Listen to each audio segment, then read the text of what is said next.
folks. Senator Kevin Cramer is my guest. Senator, how are you? I'm well, thank you, Rob. How are you? Pretty good. Before the show, we were talking a little bit before I hit record, and I said I was hanging in there, and you said, "Boy, that's almost aspirational these days." Yeah. Which I don't know. I suppose that's true. It's very fashionable to be cynical about everything right now, and I try to. It is. You know, every year people talk about, 2020, it's the worst year, 2019, worst year ever. Everything's terrible, and it's lighten up. You know, Twitter's not the real world. Facebook's not the real world. Even a lot of politics, even though the exercise of politics is supposed to be about making the policy that we're all going to live under, even a lot of politics isn't the real world, frankly. I think everybody just needs to lighten up a little bit. Well, interesting point you're making, because the outward expression of a lot of things in politics today is not the real world. And whatever real world is taking place in policy and negotiations and legislating and all of those things isn't sexy enough anymore to even make CNN or Fox News. So consequently, there isn't a lot of real world that people get to see. And I think that's unfortunate. But I'm like you, and I, as you know, when I said that's almost aspirational. I was being a little cynical, obviously, because the reality is, you and I both enjoy this liberty that we have to express. Sure. And we don't take offense to people who express different views. And some people would say you and I enjoy it a little too much, Kevin. Some would say that we indulge ourselves a little too often. That may very well be. But you're right. People lighten up. There's a saying, and I've never been able to track the actual source of this originally, but there's a saying that beware of the zealots, for they are generally humorless. And I think of that saying a lot lately. There's a lot of zealots who take themselves way too seriously. There's a lot of people that just can't. There's no give and there's no forgiveness. We're at a point where people are digging up things from 20 years ago. Oh, so-and-so. There was kind of a surreal moment where not even a public-facing employee at the New York Times. I think she was like a web designer or something. So not even... Yeah. I don't even know that she was like an author, like writing things for the public. And I think she dressed up as a Native American for a Halloween costume like 5 or 6 years ago. And she got fired because somebody found the tweet. I mean, it's just, columnists are, I don't even know that they're right. Barry Weiss at the New York Times. I don't even think she was a right of center person. I think she's a liberal. Right. I think she's just skeptical of some of the woke culture and some of the other things. A little bit of a contrarian, maybe, which frankly I think contrarians are valuable. And she resigned from the New York Times because she said on internal channels, they had news reporters, all these young news reporters, basically saying fire her, disparaging her and firing her, and she's saying, all right, I've had it, I'm out of here. Well, the bullies have been winning, Rob. To your point, the bullies have been winning a lot of these fights, and there are people with integrity who are left of center who see their own industry being diminished by virtue of the fact that alternative views are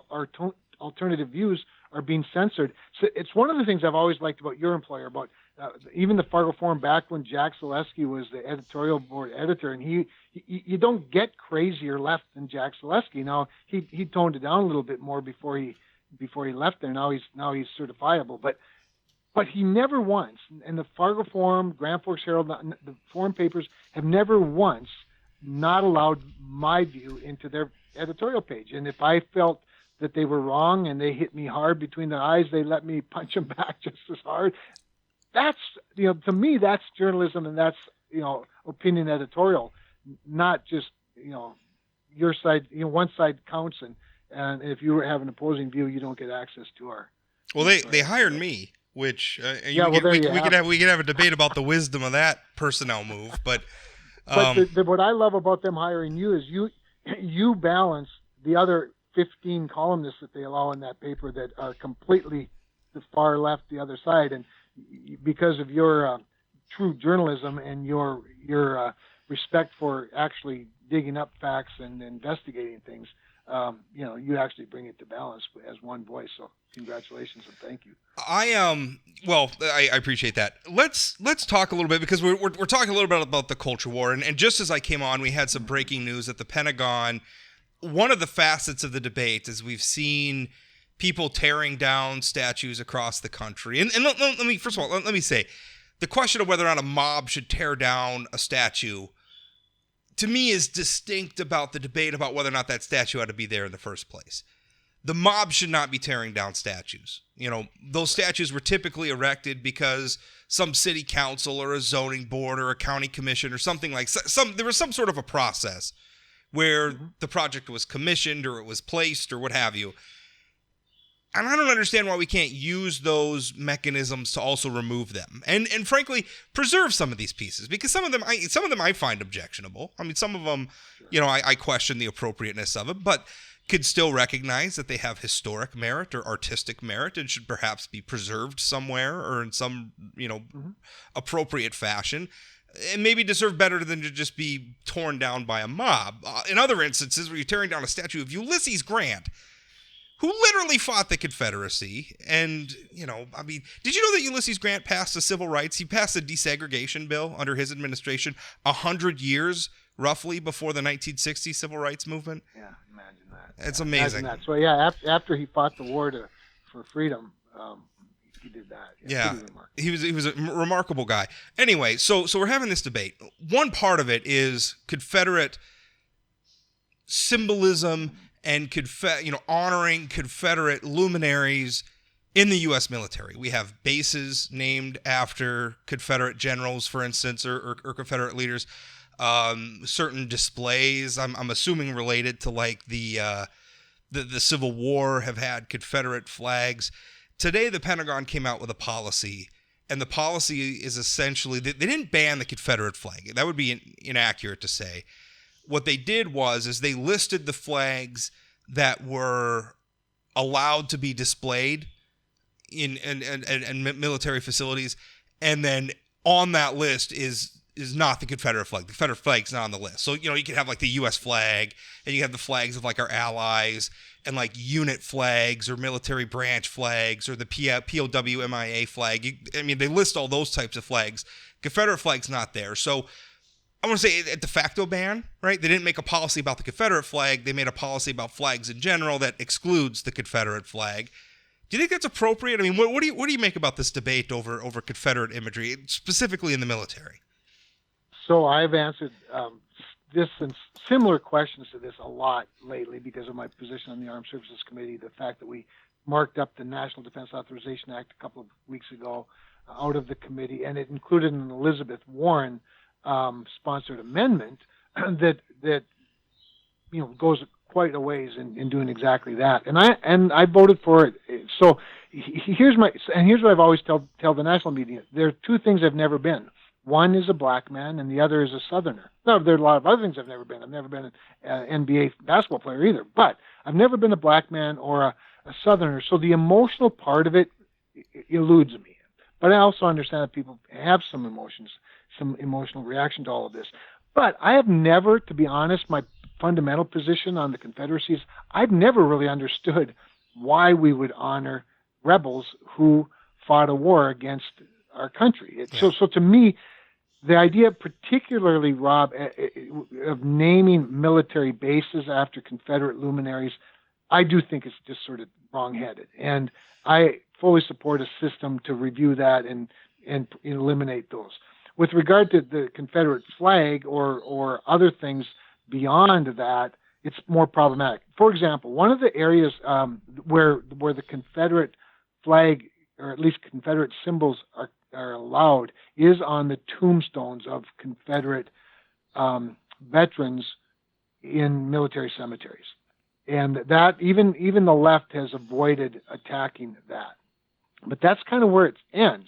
Where you get into some trouble, in my view, is, there are streets named after Confederate military people, buildings, obviously, very minor things, as well as statues and whatnot in various places. And the idea of just banning them all or tearing them all down, either through a process, well, I agree with you with regard to the mob part of it, but through a process, presumes that every single one of them are equally guilty of sins against black Americans. And that's simply not true. In fact, many Confederate soldiers, and by the way, to some degree, even Robert E. Lee himself, were very helpful in healing the nation's wounds after the war was over, and called for the honoring of people like Abraham Lincoln. Called for some Confederate soldiers actually were helpful in lifting up the slave after the Emancipation Proclamation. They were part of the healing process in significant ways. And I think to just presume that they're all equally guilty is a bad idea, and it's what happens when you have these sort of radical emotional responses to things. So, but I'm not unsympathetic. Well, I think you make a good point. The problem with having a blanket, I mean, like it or not, the Civil War is part of our history. And so if you're going to have a historical display in a military installation about, hey, I'm trying to think of an example. Maybe there's a military base that's near a famous battlefield and they have a display saying, hey, an important part of the Civil War was fought near here. Here's a painting of the two sides. And hey, the Confederates had Confederate flags. I mean, to me, that's not insulting. That's history. Right. To me, what's insulting is maybe being on the street in Richmond, Virginia, and there's like a 30-foot tall statue of Robert E. Lee. I don't think we need to put people who fought against the United States of America in support of slavery literally on a pedestal. To me, that's just like, okay, well, maybe that needs to come down. And you're also right. Not all Confederate. James Longstreet, who was a very famous. I mean, he served. He fought at Gettysburg. He was a part of Pickett's charge. Maybe not entirely to his credit. But afterwards, he joined the Ulysses Grant administration. He actually led an African American militia against Southern anti-Reconstructionists, the Battle of Liberty Place in 1874. So Longstreet converted. I mean, he converted to Republicanism. He worked for Ulysses Grant. I mean, so that guy's history is maybe more complicated, but I don't know, Kevin. It seems to me like a sign of the times is everybody wants everything simplified down to a good versus evil narrative. That's right. And the real world just doesn't work that way. The real world. You're exactly right. And especially the real world in a free society where we have the opportunity to have these discussions and lots of opportunities to have these discussions. And I think oftentimes of Fort Abraham Lincoln State Park here in Morton County, south of Mandan. Of course, the military base there, the cavalry base is where Custer left from to go fight. The jumping off place for Little Bighorn. And several buildings have been recreated, and some people might see that as a tribute to Custer. Now, across the street in the same park is the a Mandan Earth Lodge Village, which has also been recreated. But the whole thing is a historical and really almost academic institution in terms of teaching that history in a tasteful way that neither elevates or honors Custer, but also, but also tells the whole story. But I can easily someday imagine an argument over whether the Custer House, for example, should still stand, and that would be really unfortunate. And you can't whitewash our history, but what we ought to be doing is trying to shape our future with through the lens of history where it's appropriate. But one of my favorite scenes, I do talk about this a lot when I give speeches, particularly commencement addresses. But one of my favorite scenes in cinema history was the 1983 movie about a road race across the country called Gumball Rally, where this Italian sports car driver jumps in his Fiat. First, he reaches into his Fiat and rips the rearview mirror out, throws it in the back seat, and says, "What's behind me is not important." That's not entirely true, but I do think a historical perspective can have value for how you shape the future. Well, for sure. I mean, especially if we're going to not honor Custer, like it or not, is an important part of American history, especially part of our westward expansion. So if he's going to be an important part of our history, why not have a place to go where you can learn, okay, well, this is how the man lived. This is who he was. And understand that person, faults and all.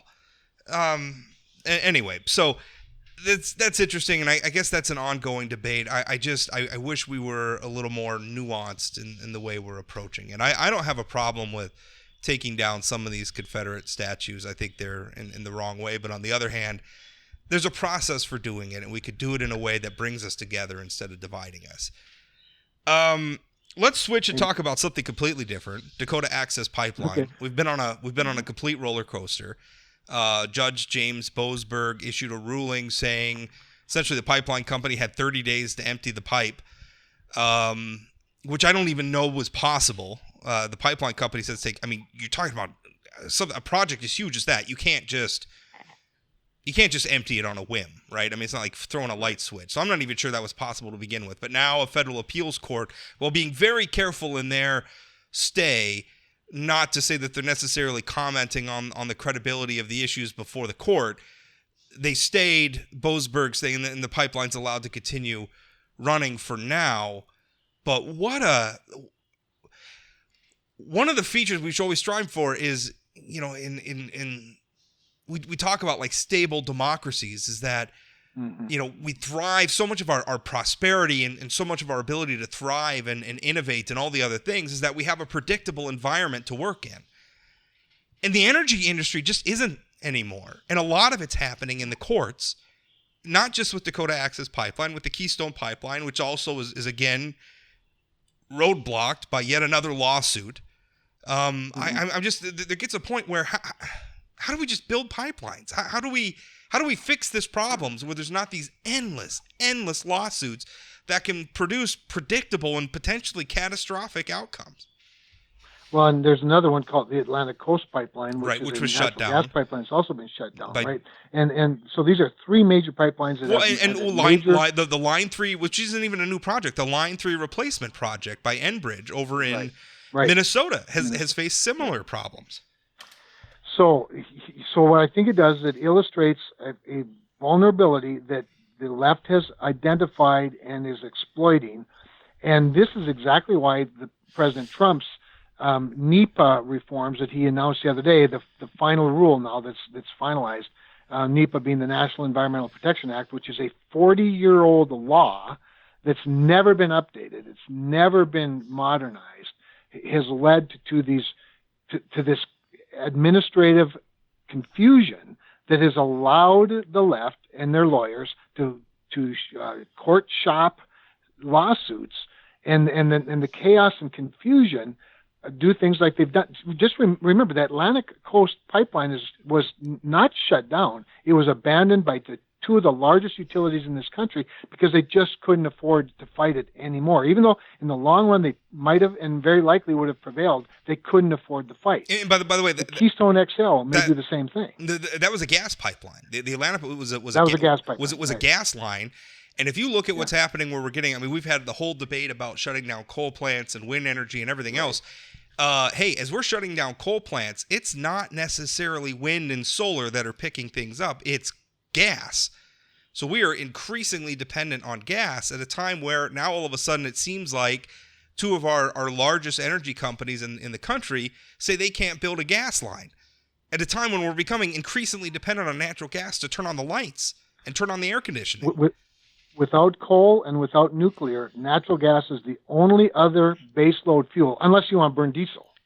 It's the only other baseload fuel for generating electricity, and without it, you will not have wind or solar because it's the only dispatchable, reliable, and it is very dispatchable. And by the way, readily available in our country now, but it's only available if you allow a pipeline. And if you don't allow pipelines, it's of no use.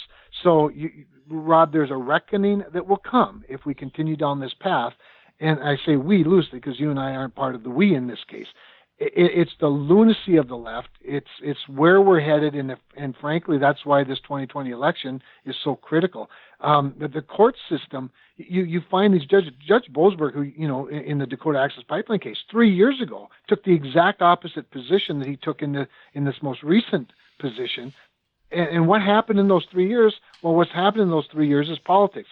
And bullying and nobody wants to be unfriended on Facebook anymore, and they want to be, their wives want to be, or their husbands want to be accepted at the country club, or whatever the case might be.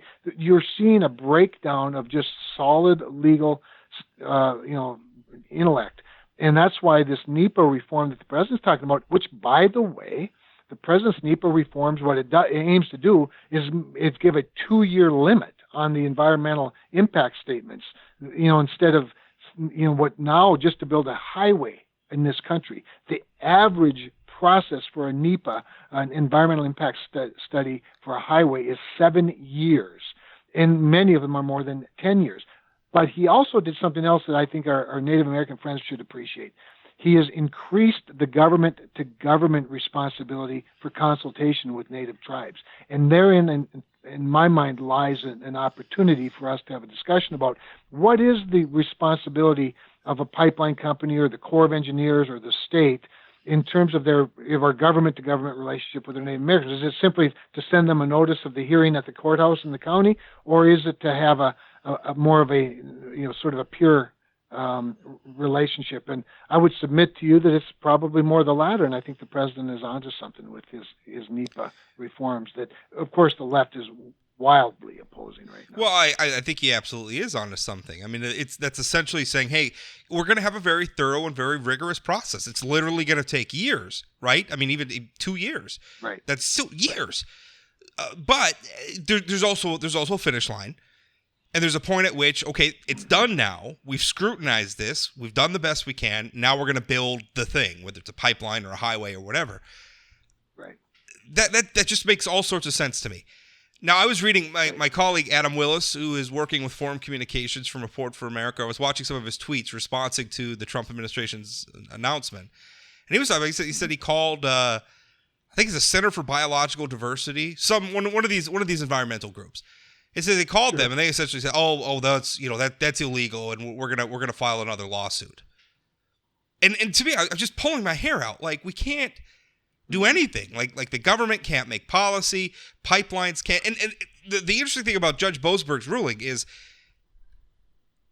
at issue there, the reason why he said the pipeline had to be shut down is because he said a new environmental impact study had to be performed. And the problem there is that the federal government didn't propose it. So it's not even like the pipeline company broke the rules. The federal government, the judge, according to the judge anyway, and obviously the U.S. Army Corps of Engineers disagrees, but the federal judge is saying the government didn't do their job appropriately, so now this private industry has to bleed because of it. Right. And I'm just pulling my hair out. Like, like there's nothing we can do, even outside of energy. Look at DACA. Right, where the Trump administration, the Obama administration issued an executive order for the quote unquote dreamers, the children of people who were in the country illegally. President Obama issued an executive order, and I think the courts have established the executive order was illegal, but the Trump administration has been fighting a years-long battle to overturn an executive order. So we have a president of the United States, duly elected by the people, who is trying to overturn a policy put in place by a previous president, not a law passed by Congress, but an executive order. He's just trying to rescind the executive order, and has been fighting the courts for literally years. This is madness, Kevin.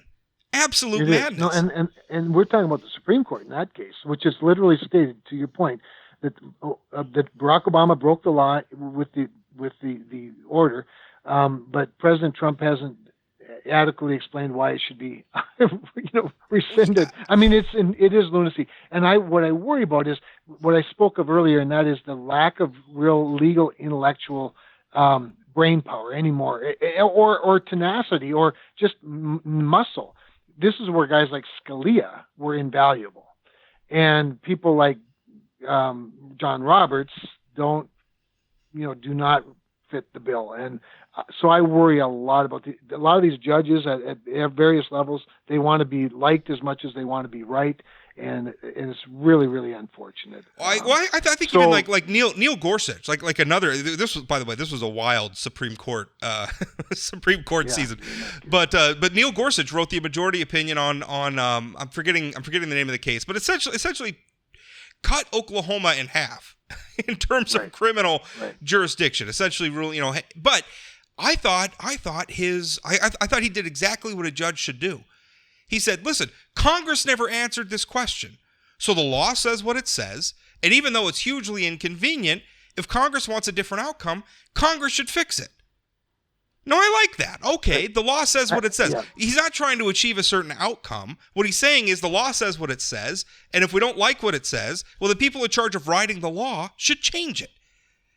So Neil Gorsuch considers himself a textualist, and you've just described a textual situation. Now, at the same time, in the same season, he also wrote in the majority opinion on the Civil Rights Act of 1964, saying that Congress, with regard to sexual identity being the same thing as gender. And of course, he absolutely argued against himself in that decision. And so once again, I'm thinking, well, whatever happened to intellectual rigor? If this guy's a textualist on some things, but he decides to be exactly the opposite on other things. And I say that as somebody I don't want people to discriminate against homosexuals. I think that's a terrible thing. Yeah. But I agree. I also don't want judges to bend and twist existing law to get a preferred outcome. Again, I think the textualist response in that one is, if the United States Congress wants to make it illegal to discriminate against homosexuals, then they should write that law and not try to twist a pre-existing law. So anyway, that's a very frustrating thing. And unfortunately, so many important things, from immigration policy to energy policy, are just getting tied up in the courts. Do you think that's because Congress just doesn't govern anymore? That's what I worry a lot about, Rob. I mean, we do have these three co-equal branches, and they are supposedly co-equal, even though it seems the Supreme Court gets the last say on everything, at least as it relates to constitutionality. But to the degree where it doesn't, then it should be up to Congress. And I do worry a lot about it. I think that, again, I get back to this idea that there's become a very savvy movement, particularly advocacy movement on the left, that has manipulated these vulnerabilities. So you take things like, for example, the next obvious, I think, discussion is going to be over whether the United States Senate ought to hang on to the filibuster, the 60-vote margin for policymaking. And Mitch McConnell argues vehemently that it ought to, and he's in the majority. He's the majority leader, and he's argued that. But Democrats are increasingly now saying, if we get the majority, we're going to end the 60-vote margin or 60-vote majority. And if they do that, Congress will absolutely govern again, but it will be a horrible governing, because if Democrats, for example, get the White House and the House and the Senate, they can make the District of Columbia a state. They can make Puerto Rico a state. Well, and especially with what the courts are doing, which they've apparently taken the position that it's illegal for a new Congress or a new president to overturn laws or executive orders issued by previous presidents and Congresses. So we're going to make it really, really easy to write laws and basically impossible to undo them. That sounds like a terrible situation. Yes. I might be more inclined to get rid of the filibuster if I thought it was easier to get rid of old laws. Right. All right. I hear you. Well, what you'd have is you'd probably be having a swing back and forth. One of the things, and I'm not unsympathetic to the getting rid of the filibuster in more situations, particularly I think appropriations process. However, the reason I can take some comfort in that, even though I know the traditionalists love the 60-vote margin, and that's what makes the Senate special and deliberative and all that, I maintain that the filibuster, the disproportionate rights of the minority in the legislative process, sort of is disrespectful to the voters, and because it presumes that voters aren't smart enough to make a decision if Congress does the wrong thing, that they're going to change their members of Congress. I, believing in more conservative principles, think that America would reward Republicans if we were, if Democrats got the majority and with 51 votes, undid a lot of good things or did a lot of bad things like defunding police departments. I think I think there's more accountability in that. We protect the public from their bad political decisions by giving the minority, outweighted authority. Yeah, I was looking at Open Secrets recently. You know what the re-election rate for the U.S. House of Representatives is on average, like going back 30 years?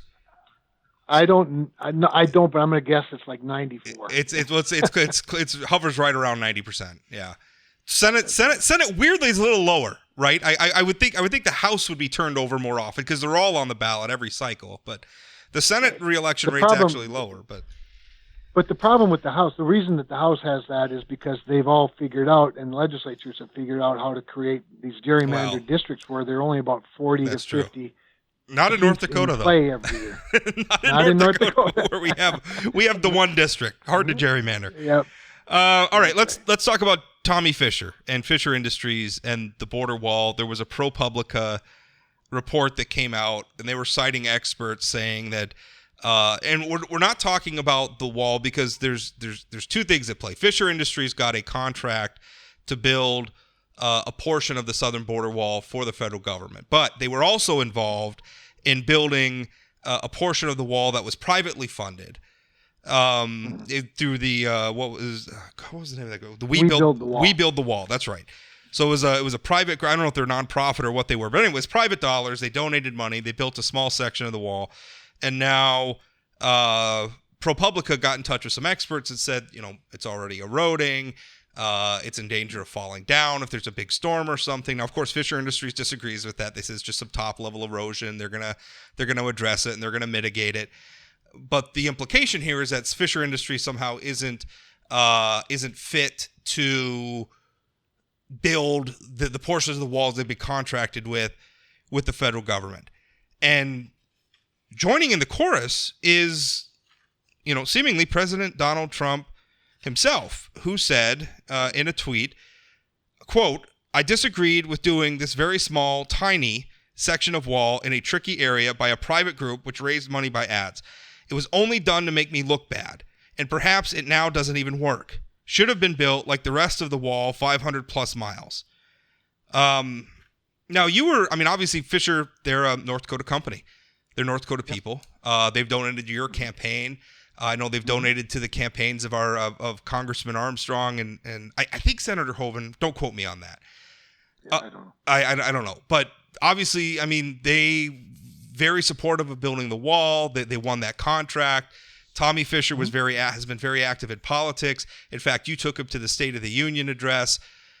And the insinuation is, they got the contract because it was, Trump saw them on cable news and they're friends with Trump allies, and address some of the situation, because it seems like the president himself is throwing Fisher Industries under the bus with that tweet.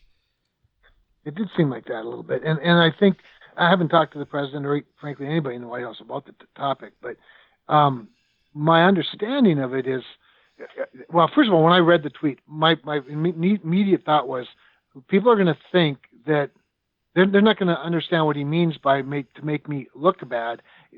I think a lot of people thought that this wall was bad and it's going to fall down, and therefore the president looks bad because some of his wall's falling down.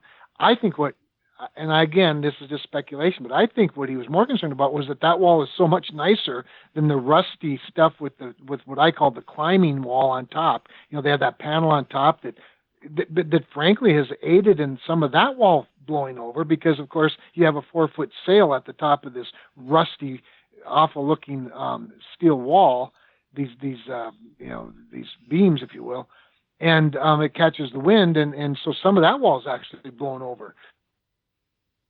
But I think it's more by comparison, because the wall down on the Rio Grande, which is supposedly eroding. And by the way, I did see the Washington Post did a op-ed this week saying that the wall is corrupt because of Tommy Fisher and Kevin Cramer, and the sources that they cited. And I never did read the ProPublica piece, but they're such a left-wing group. When I can read the Washington Post because they're more legitimate than ProPublica, that's saying something. But that it's actually by comparison, because the wall down at the Rio Grande it's not rusty. It's a bright, brilliant silver, because it's a different kind of steel that doesn't erode. And what they're talking about, they reference their sources, where oftentimes they'll source unnamed sources. That's the Washington Post's favorite source, and they do it all the time, and including in stories related to the wall. In this case, they were sourcing engineers who saw pictures of it. And I thought, engineers who saw pictures of it are the source, the experts that they've been talking about all this time. So my understanding is that the erosion is sort of sand erosion along the banks of the river, because of course the vegetation was removed to put the wall in. But there's no lack of integrity in the wall itself, or any danger of the wall tipping over. just that the vegetation has to be restored and maybe some riprap, which we all know. I live along the Missouri River, so I'm very familiar with how sand erodes when the river runs by it. But anyway, I don't know what got into the president. I think he probably was referencing that this wall looks.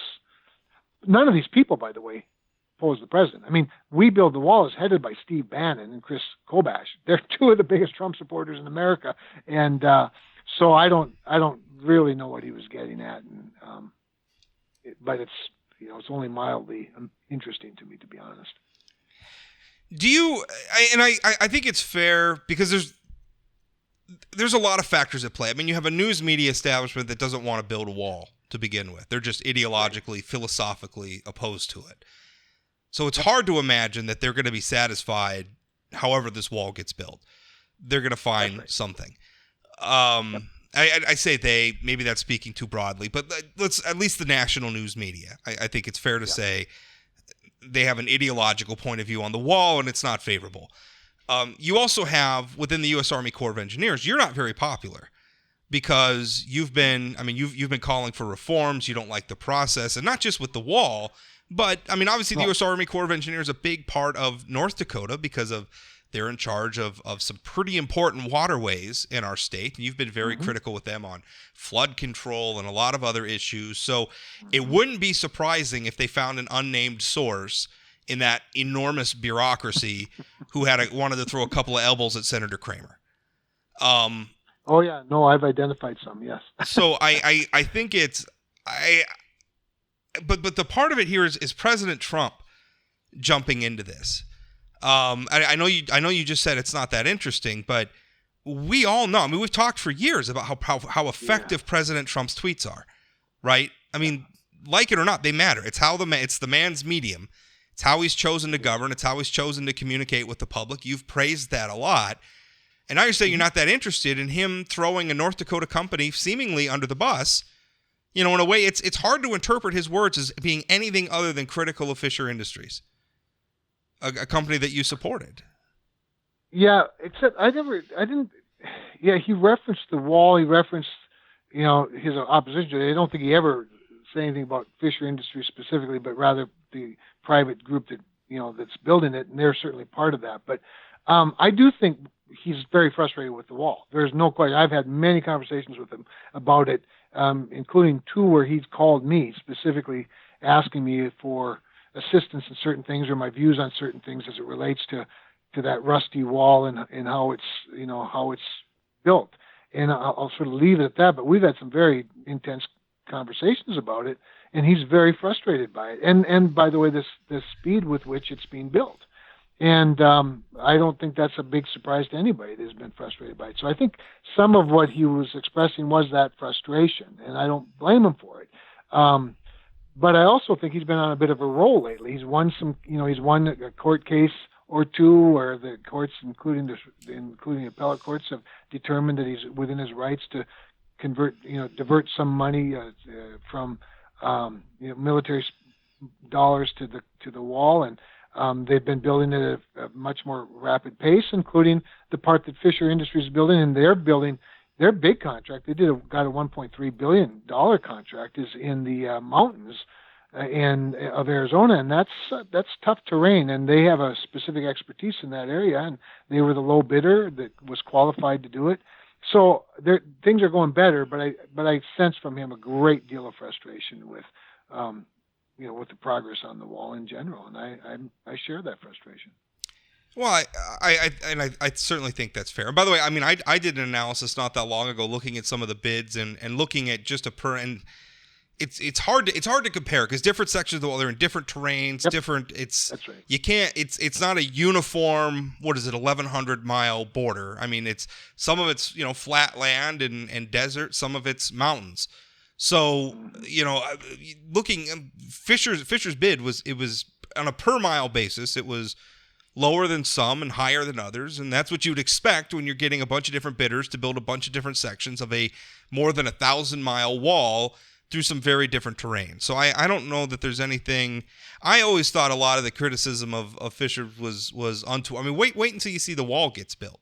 right? I Right, mean, if you right. think they're doing a terrible job, the proof tends to be in the pudding. And that's a tough thing to say when we're talking about these amounts of money, but there's no indication here that anything was done inappropriately.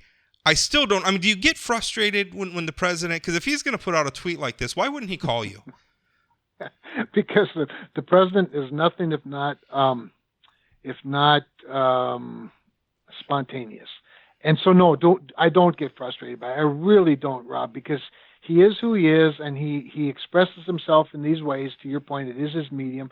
He also speaks in hyperbole, and I think we all understand that and know that, and that's very difficult for a lot of people. And that's why so much of what he says is scrutinized through a different lens. We've become used to politicians talking a lot and not saying anything. He doesn't talk much and says a lot. And so, he uses hyperbole, and he uses rhetoric that's not necessarily even meant to be literal, but it's serious. He makes a point. And so I don't get frustrated by it. I will tell you, though, back to your point about the Corps and the bidding process, what bothers me about the Corps' process, which is exactly why I fought so hard and eventually prevailed to see the RFP process. They denied me, a member of the Armed Services Committee and a member of the Environment and Public Works Committee, both of which have oversight of the Corps of Engineers. They wouldn't even let me see the bids, the RFPs, the replies to the RFPs, the criteria, the scoring. And I went through lots of it after it took me several months and going right to the head of the Corps multiple times. And in some respects, you're right, sort of embarrassing them publicly before they finally let me see by the way, not one member of my staff got to see this. Only I could see these things. And there had to be lots of attorneys in the room when I did it. And because of that, we've got some reforms. And because of what I did, I have people in the military and in the Corps of Engineers that have been reaching out, asking for suggestions and running things by me. And we've gotten some reforms that have been very helpful to North Dakota as it relates, for example, to Lake Audubon and how it relates in lake levels to Lake Sakakawea and the availability of the water through that process. I won't go into all the technical details of it, but really important things to North Dakota, because one of the things that the Corps of Engineers the bottom line issue that I identified in my investigation was that the Corps of Engineers will dismiss any response to an RFP that uses any innovation that they haven't used in the past. That's why you have the same companies getting the same projects time and time and time again. They actually demerit you when you come up with a better way to do something, because it's not the way that's always been done before. And I asked one of their lawyers about that. If we did that in agriculture, we'd still be farming with horses. That's exactly right. And in fact, that's a perfect illustration of it. And this lawyer told me, he said, "Oh no, we do not reward innovation. We actually do just the opposite. You are punished for innovation."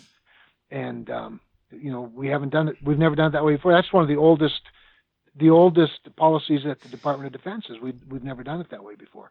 They won't. We stood up a Space Force finally, and we're dealing now with high-tech weapon systems, of course, but we're not doing it as fast as China or as fast as Russia is doing it, and a lot of it has to do with these legacies.